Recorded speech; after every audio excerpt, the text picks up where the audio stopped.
சுமார் 21 ஆண்டு காலம் இந்த பணி மேற்கொள்ளவில்லை. இதற்கு முன்பு 8 முறை இந்த சிறப்பு தீவிர திருத்த வாக்காளர் பட்டியல் பணி நடந்திருக்குது. இன்றைக்கு ஒவ்வொரு சட்டமன்ற தொகுதியிலையும் பல்லாயிரக்கணக்கான வாக்காளர்கள் இறந்தவர்கள் இருக்கிற இடம்பெற்றிருக்கிறாங்க. தொடர்ந்து ஒவ்வொரு தேர்தலையும் அவர்கள் அந்த வாக்காளர் பட்டியலில் இடம்பெற்றே இருக்கிறாங்க. அதே போல் நகரத்தில் குடியிருக்கின்றவர்கள் வீடு மாறி போயிடுறாங்க, அல்லது வெளி மாநிலத்துக்கு போயிடுறாங்க, வெளிநாட்டுக்கு போயிடுறாங்க. அவருடைய பெயரும் தொடர்ந்து பல ஆண்டுகளாக வாக்காளர் பட்டியல் இடம்பெற்றே இருக்குது.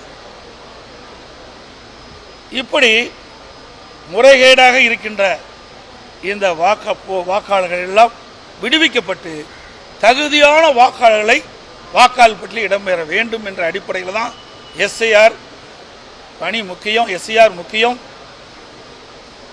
அதற்காக தேர்தல் ஆணையம் அறிவிச்சிருக்குது. அதை எதுக்குறாங்க திராவிட முன்னேற்ற கழகம். எஸ்ஐஆர் என்றாலே அலறாங்க, என்னன்னே தெரியல. சார் என்று அலறாங்க, இப்போ எஸ்ஐஆர் என்று கேட்டாலும் பதறாங்க. கூட்டணி கட்சி சேர்ந்தவர்கள்லாம் அலறாங்க, என்னன்னே தெரியல.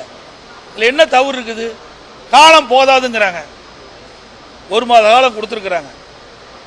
ஒவ்வொரு பாகத்திற்கும் ஒரு பிஎல்ஓ அரசு அலுவலர்களை நியமிக்கிறாங்க.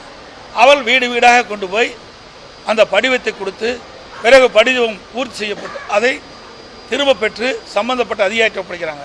இதில் எந்தவித ஒரு காலதாமதம் ஏற்படுறதுக்கு வாய்ப்பே இல்லை.